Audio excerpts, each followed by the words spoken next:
செங்கல்ல இருந்து சுண்ணாம்பு வரைக்கும் கஸ்டமருக்கு நாம தானே கேரண்டி. கான்ட்ராக்டர் குமார் மாதிரி ஆளுங்களுக்கு தான் ஜிபிஆரின் டிஎம்டி கம்பிகள்.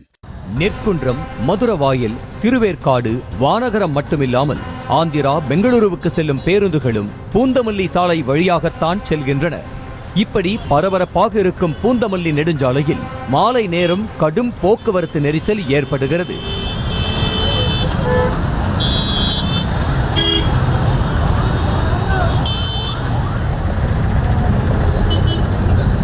இருபது கிலோமீட்டர் வேகத்தில் இயக்குவதே கஷ்டம் என சொல்லும் அளவுக்கு வாகனங்கள் மெல்ல மெல்ல ஊர்ந்து செல்கின்றன. ஆம்னி பேருந்துகள் தொடங்கி கார்கள், ஆட்டோக்கள், பைக்குகள் வரை போக்குவரத்து நெரிசலில் சிக்கி தவிக்கின்றன.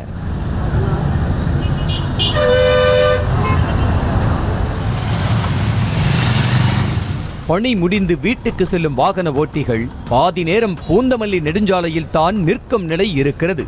கடும் போக்குவரத்து நெரிசலில் மாட்டி அவசர தேவைக்கு செல்லும் ஆம்புலன்ஸுகள் கூட அடியடியாக நகர்ந்துதான் செல்கின்றன.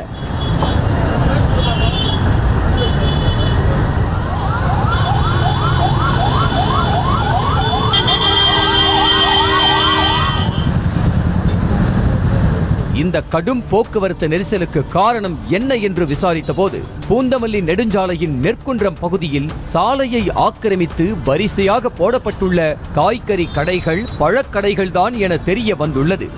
வாகனங்களில் வைத்து கடைகள் போடப்பட்டிருக்கும் நிலையில் அதனை வாங்க மக்களும் கூட்டம் கூட்டமாக கடை முன்பு காத்திருக்கிறார்கள். இதனால் பாதி சாலை கடைகளின் ஆக்கிரமிப்புக்கே சரியாகிவிடுகிறது.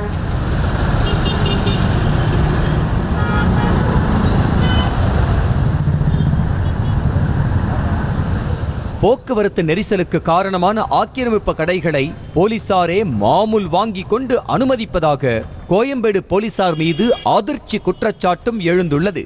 ஒவ்வொரு கடைக்கும் தினமும் 300 ரூபாய் முதல் 500 ரூபாய் வரை மாமூல் வாங்கும் போலீசார் சில நேரங்களில் மாமூலுக்கு பதிலாக வெங்காயம், தக்காளி, பழங்களை இலவசமாக வாங்கி வயிற்றை நிரப்பிக் கொண்டு கமுக்கமாக இருந்து விடுவதாக சொல்லப்படுகிறது. வண்டி பொறுத்து வாங்க சார், இவ்வளோலாம் கணக்கெலாம் கிடையாது. 50 ரூபா வாங்குவாங்க, 30 ரூபா வாங்குவாங்க, இல்லை வெங்காயம் தக்காளி, ஒரு சில கிலோ வெங்காயம் தக்காளி போவாங்க.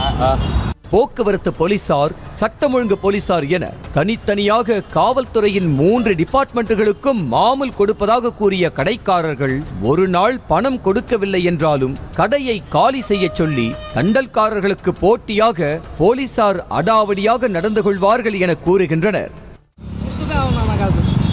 ஒரு நாளைக்கு கொடுக்கலாம், மறுநாள் அங்கேருந்து வந்துடுவானுங்க, வண்டி எடு அப்படின்றாங்க. குறிப்பிட்ட இந்த இடத்தில் மட்டும் வரிசையாக சுமார் 25 கடைகள் இருக்கும் நிலையில் ஒவ்வொரு கடைக்கும் தனித்தனியாக போலீசார் மாமூல் வசூலித்துக் கொள்கின்றனர். அத்தோடு புதிதாக யார் கடை வைக்க வேண்டும் என்றாலும் போலீசாரை தான் கவனிக்க வேண்டும் என அந்த கடைக்காரர்கள் கூறியதே அங்கு நடக்கும் மாமூல் வேட்டையை வெளிச்சம் போட்டு காட்டியது. ஒரு நாளைக்கு 300 ரூபா ஆகும். 300 ரூபாவா? ஆமாம், 3 டிபார்ட்மெண்ட் வருவாங்க. யாரெல்லாம்? லேண்ட் ஆர்டர், ஆர்ஐ, அப்புறம் செக்டர்னு ஒரு இருக்கு. எதுனா ரிக்கவரி தனியாக வருவாங்க. 100, 200 என கிடைக்கும் மாமூலுக்காக சாலையை ஆக்கிரமித்து கடைகள் போட போலீசார் அனுமதிப்பதால் பெரும் இன்னலுக்கு ஆளாவது வாகன ஓட்டிகள் தான் என்ற நிலையில் உடனடியாக கடைகளை அகற்றி போக்குவரத்தை சீரமைக்க வேண்டும் என்ற கோரிக்கை வலுத்துள்ளது. மேலும் பணத்திற்காக விதிகளை மீறி கடைகள் அமைக்க அனுமதித்த கோயம்பேடு போலீசார் மீது உயர் அதிகாரிகள் கடும் நடவடிக்கை எடுக்க வேண்டும் எனவும் வாகன ஓட்டிகள் சார்பில் வலியுறுத்தப்படுகிறது.